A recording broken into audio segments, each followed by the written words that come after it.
기적을 믿습니다. 아멘. 태도가 인생의 위치를 결정한다. 태도가 인생의 위치를 결정한다 라는 제목으로 저와 여러분이 나누겠습니다. 요시야 왕입니다. 우리가 전번주죠. 3주 전에 우리 요시야 왕에 대해서 우리가 좀 살펴봤습니다.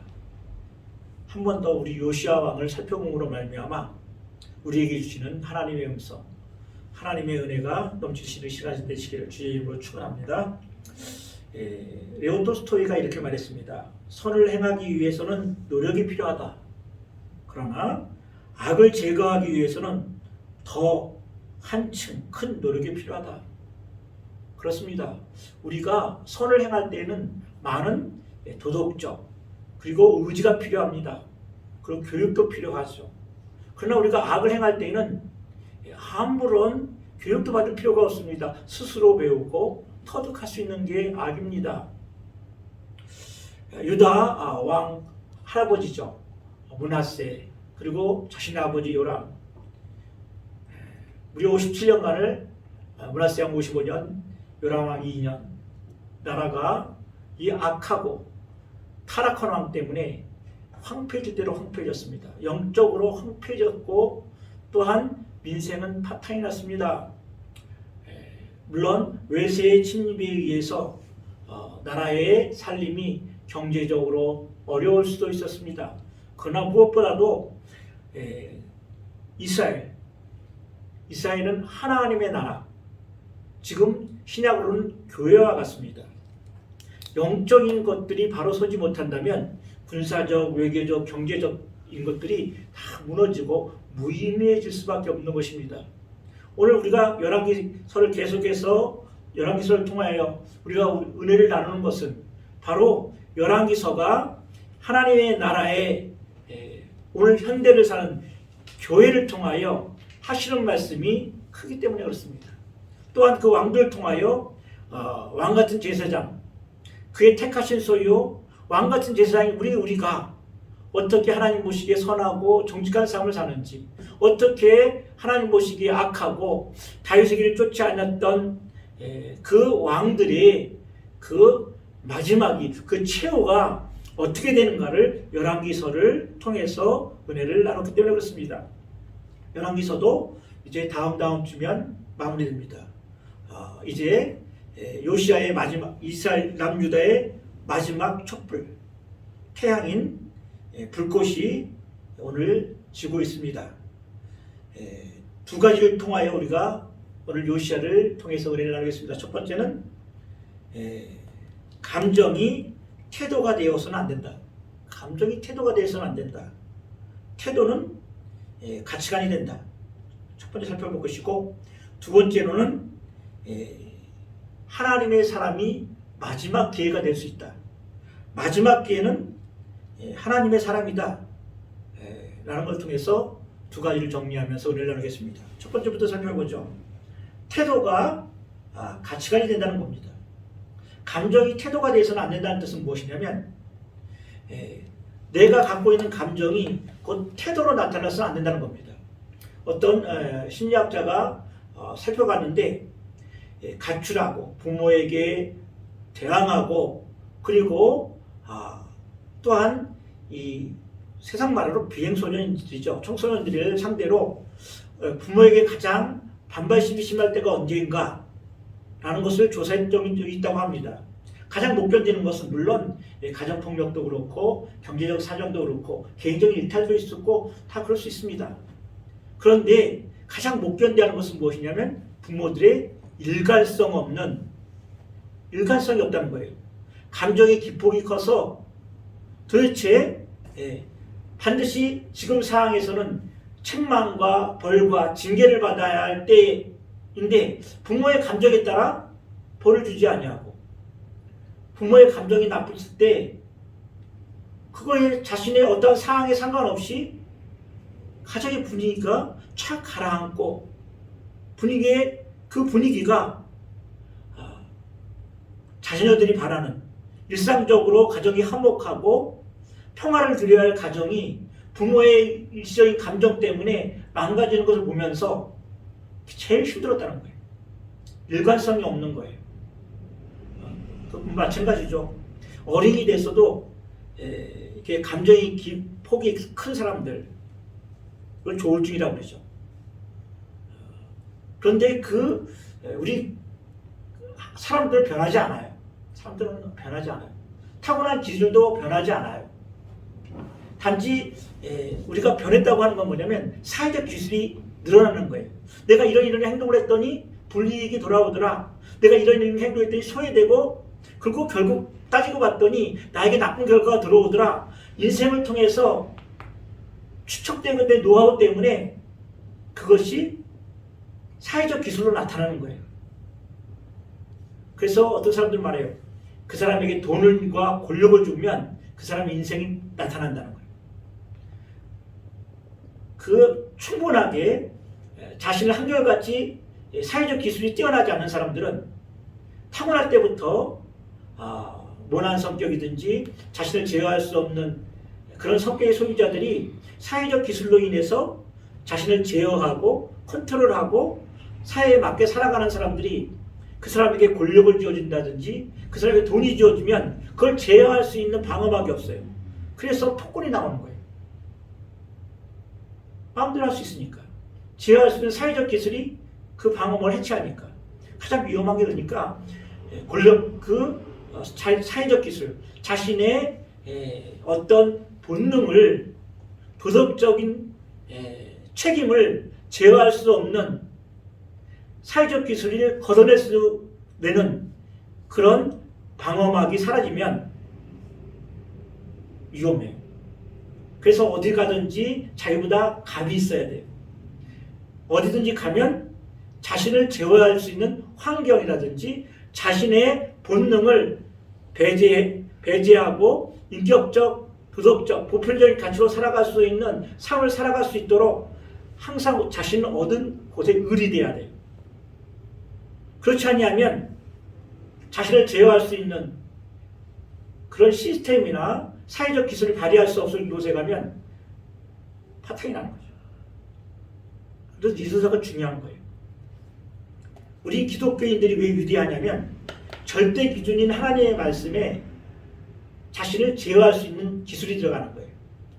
그러다 보면 어느 때 보면 나중에는 자신 자신을 통제한다는 것을 보게 돼요.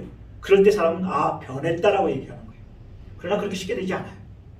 오늘 본문에 보면 요시야는 그러기 위해서 요시야는 어떤 사람이냐면 하나님의 말씀에 그 태도가 보면 알아요. 반응한 사람이에요.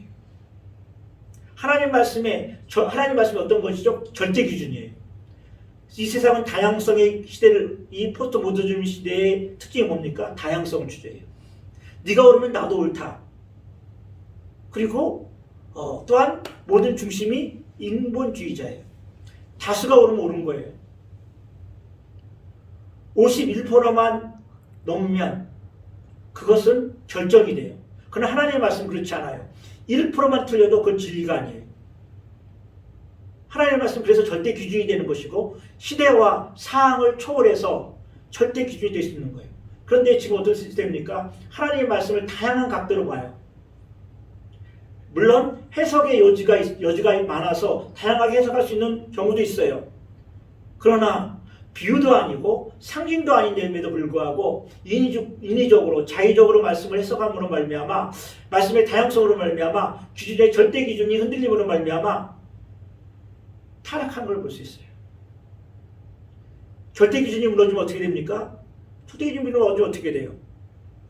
자기 소견에 옳은 대로 향하게 돼요. 나는 이렇게 생각한다는 거예요. 그런데 너는 그렇게 생각하냐? 그러면 너도 옳고 나도 옳다고 할 때 비로소 진리의 체계가 무너지고 시스템이 무너지고 그리고 자신이 죄인지도 모르고 떨어지는 거예요. 요시야는 태도가 좋은 사람이에요. 태도가 좋기 때문에 그가 하나님의 말씀을 이제 발견하죠. 그 책을 읽고 낭독했던데 많은 신학자들이 그 요시야가 발견된 책의 내용이 신명기 28장이라고 하는 분도 있어요. 어찌됐든 간에 거기에는 하나님을 섬길 때, 하나님을 잘 섬길 때 오는 축복과 하나님을 잘 섬기지 못할 때 오는 그 심판과 저주가 쫙 나열되어 있어요. 너무 잘 알죠? 그러니까 들어와도 복을 받고 나가도 복을 받고 떡방주가 복을 받고 그런 내용이 있어요. 요시아가 그 말씀을 받았을 때 요시아는 겸비하여 옷을 찢고 부르짖고 나온 거예요. 하나님의 말씀을 들을 때 태도가 중요한 거예요. 태도가 중요해서 요시아는 옷을 찢었고 겸비하고 하나님 앞에 나아갔어요. 우리가 하나님의 사랑한다. 그리고 얼마나 그분이 거룩하고 경건한지는 하나님의 말씀의 태도에 대해서 알 수 있어요. 태도가 생각을 바꾸고 생각이 행동을 바꾸고 그 행동이 가치관이 되기 때문에 그래요. 그것이 바로 신앙이라는 거예요. 그러나 하나님의 말씀의 반응에 시원찮아요. 하나님 말씀 반응에 띠끔비징해요. 이 사람은 뭐라고 그래요? 구약성서 그 히브리적 표현으로 목이 굳은 백성이라고 그래요. 신약성서도 이렇게 하죠. 피를 불어도 춤추지 아니하고 그리고 애곡하여 술피 애곡하여도 가슴을 치지 않는다고 했어요. 반응이 없는 거예요. 태도가 없는 거예요. 우리나라 말 중에 한결같다는 단어가 있죠. 결이 한결같아요. 결이 한결같다는 것은 아름다워요. 질서가 있어요. 그 속에 생명이 있어요. 한결같아요. 하나님 말씀은 한결같아요. 시대를 초월해서 한결같은 하나님 말씀. 한결같기 위해서는 생명력이 있어야 되고 그 한결같기 위해서는 시대를 초월해서 기준이 명확하고 절제적이어야 돼요. 그래서 하나님 말씀밖에 없는 거예요. 세상 모든 것들은 결이 틀려요. 내가 옳을 때고 내가 옳다고 생각하고 내가 바르다고 생각하고 그리고 그럴 때는 결이 있다가도 결이 틀려져요. 내가 조금만 내 기분에, 내 감정에, 내 사고에, 내 세상에, 내 이념에 틀리면 틀린 거예요. 하나님 보시기에 선하지 않죠. 결이 엉망이죠. 질서도 안 잡히고 안정도 없고 기준이 없어버리는 거예요. 요시아의 큰 장점은 무엇이었습니까? 성군들, 3대 성군들의 특징은 결이 아름답다는 거예요. 이 3대 성군, 여호사밧, 히스기야, 요시야, 하나님의 말씀에 대한 반응이, 하나님의 말씀에 대한 태도가 아름다운 사람이에요. 즉각적이었어요. 그리고 태도가 아름다웠어요. 요셉을 보세요. 요셉이 이제 애굽의 종으로 팔려갑니다. 팔려가서 보디발의 가정에 있습니다. 자, 일반적으로 생각을 해보세요. 종이라고 하는 것은 평생 동안 자기의 신분이 뭡니까? 종이에요. 아무리 일을 잘해도 종이고 일을 못해도 종이에요. 그 사람 특기에 뭐가 있습니까? 종의 특기가 뭐냐면 시키는 일 외에는 안 해요. 그리고 더 잘하려고 하지도 않고 저 못하려고 하지 않아요. 못하면 책망받고 더 잘해봤는데 그게 무슨 소용이 있어요. 어차피 평생 종인데. 그런데 보디발의 입장에서 요셉을 봤더니 틀리다는 거예요. 마당을 쓸더라도 종인데 주인처럼 쓸고 가정의 일을 처리하는데 보니까 시키는 것 외에는 안 하는 게 종들이에요. 그것만큼 하는 게 종들이에요. 월급만큼 하고 하는 게 회사원 아닙니까? 월급만큼 받으면 그만이지 내가 이 회사를 위해 뭘 더 해? 상상 일만 처리하면 되지 뭐 더 큰 일을 해? 근데 보디발이 보니까 요셉은 다르거든요. 그래서 어떻게 합니까? 가정일을 다 맡기고 심지어는 보디발은 가정일을 다 맡기고는 요셉에게 다 맡기고는 요셉에게 다 일반하고는 자기는 가정을 신경 쓰지 않습니다. 왜죠? 요셉은 태도가 좋은 거예요. 종의 태도가 좋은 거예요. 태도가 좋아요. 그리고 심지어는 그가 억울하게 아시잖아요. 보디발 안에 유혹을 물리치고 유명을 쓰고 감옥에 갔어요. 감옥에 갔는데 요셉은 그 모든 죄수들의 낯빛을 살피더라. 그 말은 뭐냐면 한 사람 한 사람에게 대하여 태도가 진지했다는 거예요. 최고 권력자인 보디발의 아내의 미움을 사서 감옥에 간 요셉에게 희망이 있겠습니까? 없어요. 나올 가능성도 없고, 그리고 나온다 해도 집으로 돌아간들 그 많은 시간들, 청춘들 보상이 없죠. 그럼에도 불구하고 그는 죄수들의 낯빛을 살피더라. 태도가 진지했다는 거예요. 태도가 생각을 바꾸고, 생각이 행동을 낳게 하고, 행동은 가치관을 바꾸는 거예요. 우리가 어떤 태도로 상대방을 대하는지 알아야 되죠. 우리가 하나님에 대한 태도는 뭡니까? 하나님에 대한 태도는 말씀에 대한 태도예요. 내게 말씀이 주어졌을 때 그 말씀을 하나님의 말씀으로 듣고 진지하게 받아들이는 자들은 하나님 기뻐하세요. 오늘 우리가 그동안에서 했죠. 믿음이 없이는 하나님을 기쁘시게 못하나니, 믿음이 있는 자, 하나님을 기쁘게 하신 자는 하나님의 계신 것과 근본적인 믿음이죠. 하나님을 믿는 것이죠. 두 번째, 상 주심을 믿어야 될지니라. 우리가 하는 행동이 하나님께서 천국에서 상을 주시겠구나. 이것은 하나님께 선하지 못한 것이다. 내가 비록 구원을 받았지만 내가 내 남의 삶이 책망을 받겠구나. 태도예요, 태도. 저는 저희가 일본에 우리들 성도들 많이 아시죠? 성교했을 때 사모님이 말고 다실 때마다 하늘에 상급이 쌓이는데 뭐예요? 상급받는 일인데요. 이게 흔한 우리들의 일상 용어가 아니기 때문에 조금 우리 같은 목사인데도 거부하게 들렸지만 맞아요, 그거예요. 우리 행동 하나하나가 하나님의 말씀에 대한 태도, 믿음에 대한 태도, 그것을 하나님께서 기뻐하신다는 거예요. 내가 하는 행동이 하나님 이것이 내가 상급받을 일이고 칭찬받을 일인 것을 의식하고 행동하는 자체가 하나님 보시기에 선하고 하나님을 기쁘시게 한다는 거예요. 그게 태도라는 거예요. 우리 금요일날 맨날 부르짖기도 하죠. 금요일날만 방언을 잘 하고, 목사님 그래요. 아니 목사님, 하나님께서 기먹으셨어요. 그냥 조용히 기도해도 되는데 왜 굳이 그렇게 힘써서 기도합니까? 전 그래요. 저 하나님 새벽에 기도해야 하고 새벽 기도도 합니다.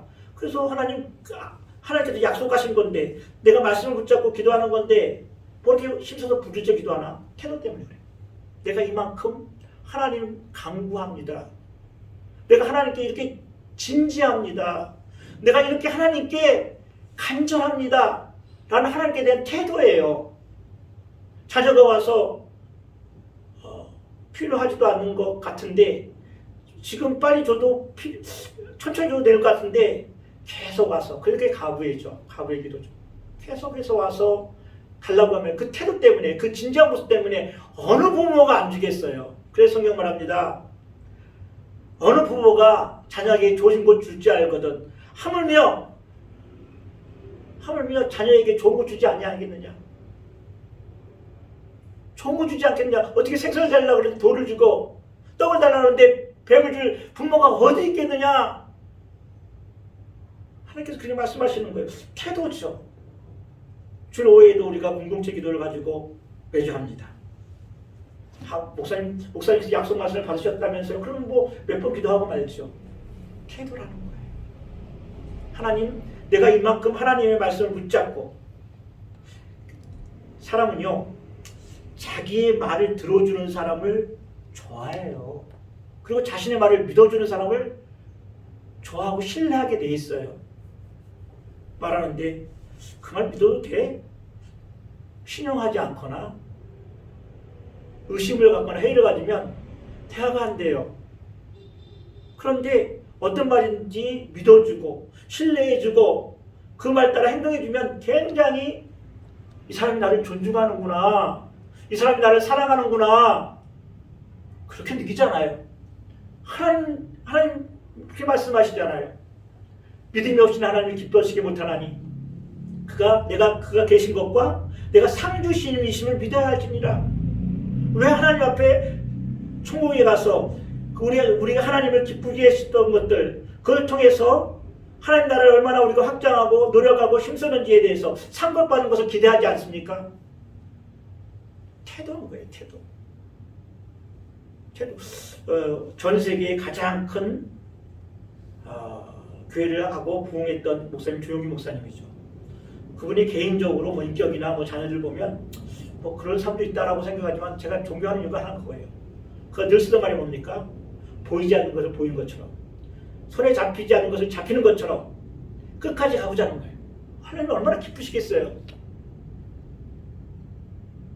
그래서 그건 하나님께서 그가 원하는 대로 그에게 들어주셨다고 생각합니다. 다윗을 보세요. 다윗은 아버지의 양들을 사자의 발톱과 곰의 이빨에서 자신의 목숨을 생명을 걸고 건져냈어요. 생각해 보세요. 그 8번째 아들이면 첫째에게 반이 갑니다. 재산이. 그리고 나머지 걸 나눠주는데 막내가 얼마나 가겠어요. 근데 자신의 목숨을 걸고. 태도가 좋은 거예요. 태도가. 그래서 하나님께서 그 태도를 보고 우리 시편에 보면 양치기 목자에서 이스라엘 전체를 이끄는 목자로 세우신 거예요.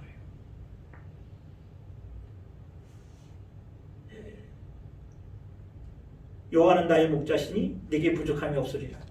자신이 양들에 대한 그 태도를 알고 있기 때문에 자신도 하나님께 대한 양이라는 그 의식이 있어요. 그 의식 때문에, 그 태도 때문에 바로 하나님께서 그를 이스라엘의 목자로 삼으신 거예요. 태도가 생각이 행동을 낳고 행동이 같이 가는 거예요. 그래서 요시아는 어떤 이제 행동을 합니까? 행동이 옮기죠. 그래서 우리가 읽지는 않았지만 23장 1절부터 20절까지는 계속해서 성전 정화, 종교개혁을 일으킵니다. 아버지 2년, 할아버지 55년 그 긴 세월 동안 이스라엘 남유다의 그 영적으로 부패하고 영적으로 타락한 그것들을 하나하나 제거해 나갑니다. 얼마나 타락했는지 보면 몇 구절만 빼내어서 저와 같이 타락의 정도를 보겠을게요. 23절 5절이면 12궁성 하늘을 거기 나와요. 22절이죠. 이건 뭐냐면 별들을 보고 점을 치는 거예요. 별들을 보고 점을 친다는 거예요. 그런 건 뭐냐면 우리나라 요즘 타르 같은 거죠. 그게 지금 생각해 보세요. 하나님의 백성이 그 타르에 가서 점선술래에서 점을 보고 무당을 가서 점을 치고 용한 점쟁이들에 가서 점을 치는 그런 모습인 거예요. 권사가 장로가 용한 무당집에 들어가서 점을 친다고 생각을 해보세요. 이게 근데 이스라엘 백성들에게 지금 일어나고 있다는 거예요. 아니, 일어나고 있는 상태예요. 또한 23절 7절에 보면 또 여호와의 성전 가운데 어디 있습니까? 성전 가운데 남창의 집을 얻었으니 남창이 뭡니까? 남자가 창녀의 행위를 한다는 거예요. 그곳에 성전에 찾아오는 여성도들, 제사를 드리는 여성들하고 참으로 더러운 관계를 한다는 거예요. 이게 어디에서 일어납니까? 성전 가운데 일어나는 거예요.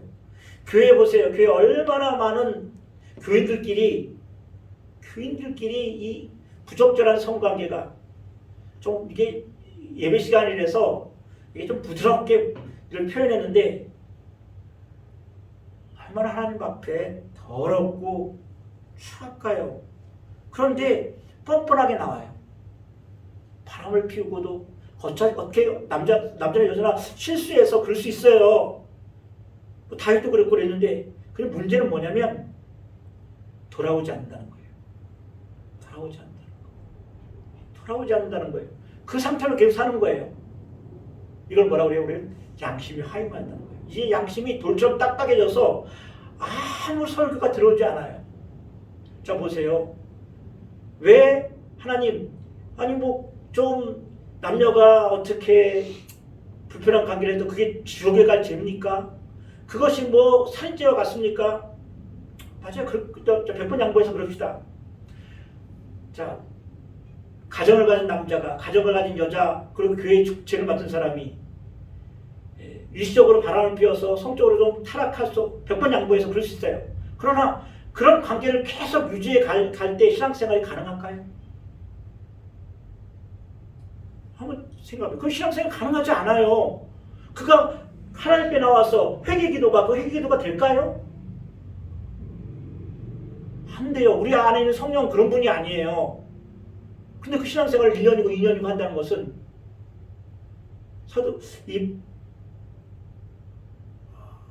다윗이 회개할 때 어떻게 회개합니까? 성령이여 내게서 떠나지 마옵소서. 성령을 성실을 내게서 거두지 마옵소서. 내 안에 정직한 영을 창조하시고 정한 영을 창조해서 정직한 영으로 새롭게 하옵소서. 침상에 젖었도록 회개했어요. 왜 그렇습니까? 성령의 감동이 사라지는 거예요. 지금 하나님의 성전은 생수의 근원이에요. 여기서 생수의 근원이 흘러나가는데 성전 안에다가 남창에 성전을 짓고 1월 성신 교회 안에다가 탈을 하고 점쟁이들이 있고 그런 게 없겠죠. 그러나 우리 한 사람 한 사람이 하나님의 백성이고 하나님의 전인데 무당에 찾아가고 점쟁이 집에 찾아가고 음란한 행위를 하는 거예요. 성령이 계속해서 임재하시고 그걸 이끌어갈까요? 어쩌다 한번 미혹에 휩쓸려서 그럴 수 있어요. 100번 양보해서. 그러나 그 하나님 안에 우리 안에 계신 성령님께서 계속 우리의 마음을 감동시키시고 움직이시는 거예요. 그런데 이 세대는 어떤 세대라고 했습니까? 피를 불어도 춤추지 아니하고 울며 애곡해도 토하지 않는다는 것이에요. 자신의 소비는 옳은 대로 하는 거예요. 그리고 어떻습니까? 태양신을 드리죠. 11절에 보니까 태양을 위하여 드릴 만들을 제하여 버렸으니 심지어 태양신까지 섬겨요. 참 너무나 가지각색하시네. 가지각색해요. 이것이 교회에 있어요. 우상 우리 교회에서는 현재 이런 우상이 없다라고 하는데 아니에요. 한 사람 한 사람이 하나님의 성전이에요. 한 사람 한 사람이 성령이 계시는 성전이에요. 이 성전을 더럽히지 말라는 거예요. 왕의 태양을 위하여 드린 말들. 태양은 위대해요. 고대의 사람들은 태양이 이 땅에 풍년을 가져온다고 믿었어요. 힘을 가지고 온다고 믿었어요. 그래서 고대 그리스에 보면 아폴론신이나 강력한 신에 보면 다 태양신이에요. 풍년을 갖고 온다고 믿었어요. 하나님보다 더 풍요. 신약에서 먼저 만문신을 믿었던 거예요. 자, 이런 것들을 다 허려버렸어요. 하나님 앞에 태도가 좋은 사람들은 이걸 감당을 안 해요. 하나님 앞에 태도가 좋은 사람들은 이런 것들을 허용을 안 해요. 생각이 되고 행동에 옮기잖아요. 유월절을 지키는데 전에도 이와 같이 후에도 이와 같은 자가 없었더라. 하나님의 평가가 나오는 거예요. 야, 너무나 이 말씀을 들은 요시아는 얼마나 좋은 사람인가. 얼마나 기쁠까. 하나님께서 너와 같이 유월절을 지킨 사람 전에도 없었고 후에도 없었다. 야, 솔로몬은 어떤 사람입니까? 그 부귀가 전에도 없었고 후에도 없었다. 그 지혜가. 그러나 그 타락했지만. 두 번째, 이 요시아가 무기도 전투에서 죽임을 당합니다. 그때 정세는 어떤 정세였냐면 아수르가 신흥 세력인 바벨론에 의해서 쫓겨납니다. 니누웨라는 수도를 쫓겨나서 갈보미스 쪽까지 밀려나죠. 그런데 이 바벨론이 일어나는 시대였어요. 근데 애굽을 딱 보니까 바벨론이 떠오르거든요. 적의 적은 친구예요. 지금까지 애굽하고 아수르하고는 적대 관계였는데 아수르를 도우러 와요. 참 아이러니하죠. 바벨론에 떠오르는 세력을 이 저무는 아수르와 동맹해서 바로 두고가 애굽에서 올라와요. 갈보미스로 아수르를 도와주기 위해서. 그래서 바벨론을 견제하러 올라옵니다. 그런데 이 요시아가 보니까 아니거든요. 이 아수르는 어떤 나라입니까? 자신의 형제인 북이스라엘을 BC 722년에 멸망시킨 나라예요. 천천지 원수예요. 그리고 자신의 증조할아버지였던 이 히스기야 왕 때 완전히 히스기야 왕이 선한 왕이 아니었으면 그 나라가 사라졌을 수도 있어요. 그걸 보니까 이 요시아는 견딜 수 없어 나가는 거예요. 무기쪽에서 맞아나간 거예요. 지금 오늘 본문에 안 나왔는데 역대하에서는 바로 누가 이럽니다. 내가 너하고 무슨 상관이냐, 돌아가라. 바로 누구도 알고 있었어요. 요시아가 왜 자기를 막으러 왔는지. 네가 죽으려고 하느냐? 하나님께서 너한테 싸우지 말라고 했다. 돌아가라. 근데 요시아는 말을 듣지 않고 올라가서 싸우다가 죽습니다.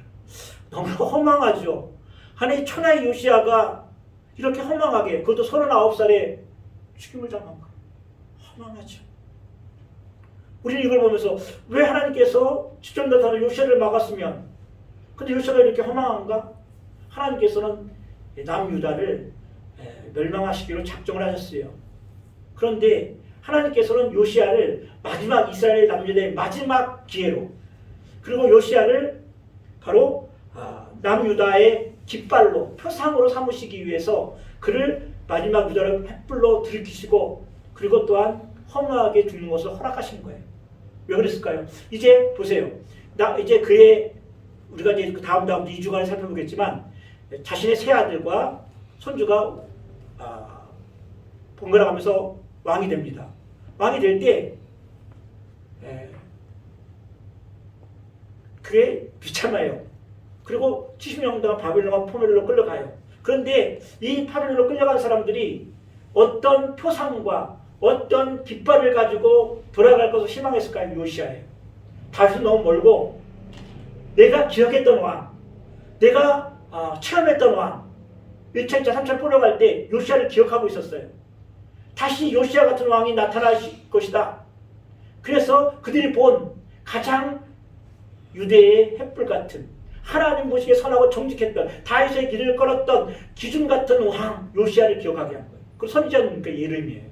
그래서 다니엘이 70년 정도 됐을 때 예레미야가 예언한 그 말씀을 기억하고 기도했던 거예요. 그래서 왕은 요시아, 선지자는 예레미야. 근데 요시아는 그렇게 허무하게 죽고 예레미야는 남유다로 끌려가서 거기서 순교합니다. 자, 오늘 여기서 주는 교훈은 무엇입니까? 바로 하나님께서 어느 조직, 가정, 공동체에 하나님께서 멸망시키려면 먼저 그를 이끄는 리더자를 데려가요. 선한 리더자를. 그 다음에는 심판이 오는 거예요.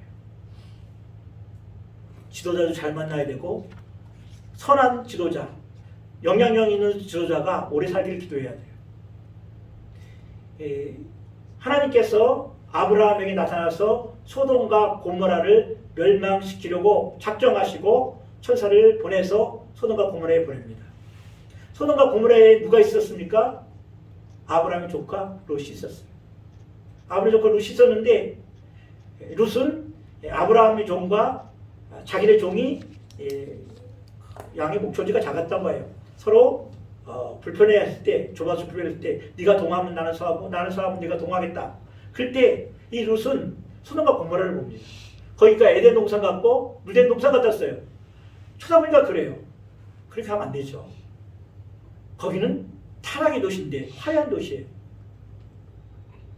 롯이 아브라함 그 삼촌이 먼저 좋은 것을 택하세요. 내가 그 다음 택하겠습니다.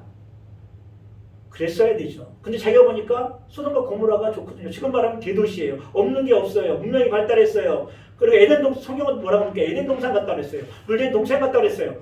거기 보니까 너무 좋거든요. 들어갔어요. 결국 어떻게 됩니까? 우리가 그 결과를 알게 되죠. 그런데 천사가 와서 롯에게 말합니다. 빨리 이것을 떠나라. 떠나라. 네가 거기에 수활상에 이르기까지 내가 여기 심판할 수 없다는 거예요. 왜 그렇습니까? 소돔과 고모라보다 롯 하나가 더 소중하다는 거예요. 롯이 떠나야 심판하는 거예요. 하나님의 사람이 하나님의 말씀을 붙잡고 있는 그 하나님의 사람이 떠나야 심판한다는 거예요. 하나님을 어떤 가정이 있었습니다. 어떤 가정이 있었는데 권사님이죠. 거동도 제대로 못해요. 그리고 가끔 치맥기도 얼어서 그래서 그 권사님이 자녀에게 얘기했답니다. 내가 다른 건 못하도 새벽에 가서 기도도 할 수 있는 것만 할 수 있겠다. 얘들아, 내가 다른 거 다 안 바라는데 새벽 기도 가는 것만 나를 교회에 데려다 줄 수 없겠니? 그렇게 얘기했어요. 근데 자녀 세 분들이 다 잘 살아요. 그런데 어머니는 새벽 기도 그 권사님을 데려가는 게 귀찮은 거예요. 한두 번 했는데. 매주 그렇게 하기 힘들잖아요. 새벽까지 일어나는 게 또 힘들잖아요. 그래서 안 하고 그냥 요양원에 보냈어요. 기도하는 어머니가 죽자 세 자녀들을 급속하게 세명해 줍니다. 그 노망기가 있는 어머니의 기도가 계속 그 가정을 붙잡고 있는 거예요. 그 자녀들이 그렇게 타락하고 그 자녀들이 계속해서 하나님 말씀에 떠나고 있는데도 불구하고 하나님은 그 어머니의 기도 때문에 자녀들을 칠 수가 없는 거예요. 어머니가 떠자자 거기에 방패막이 섰어요. 방파제가 사라졌어요. 하나님께서 예비하신 심판이 내렸죠. 굳이 실명을 들어서 얘기 안 하겠지만 그런 경우도 제가 봤습니다. 말씀을 정리합니다. 우리 감정이 태도로 결정해서는 안 돼요. 그러나 우리 태도가 좋아야 생각이 바뀌고 그리고 행동으로 옮기지고 그리고 우리 가치관이 바뀌어요. 하나님에 대한 태도가 뭡니까? 말씀에 대한 태도예요. 말씀의 태도가 바르지 못한 사람을 구약성경 뭐라고 합니까? 목이 굳은 백성. 신약의 말은 뭐합니까? 피를 불어도 춤추지 아니하고 그리고 애곡하여도 통곡하지 않는 거예요. 이런 시대에 요시아가 하나님에 대한 태도가 탁월했기에 그는 남유다가 바빌론에 BC 586년 포로로 끌려갈 때 이스라엘의 등불이 되었고 표상이 되었고 깃발이 되어서 돌아오는 그 백성들에게 희망이 되었다는 겁니다. 기도합시다. 하나님 감사합니다. 하나님의 말씀은 살아고 능력이 있다 했습니다. 하나님의 말씀에 대한 태도가 하나님에 대한 태도라고 합니다. 우리가 하나님의 성령께서 우리에게 성령으로 감동해 주시는 말씀을 우리가 하나님을 대하듯이 대할 때 하나님께서는 요셉같이 다윗같이 쓰십니다. 감사합니다. 우리 주 예수 그리스도의 이름으로 기도합니다. 아멘.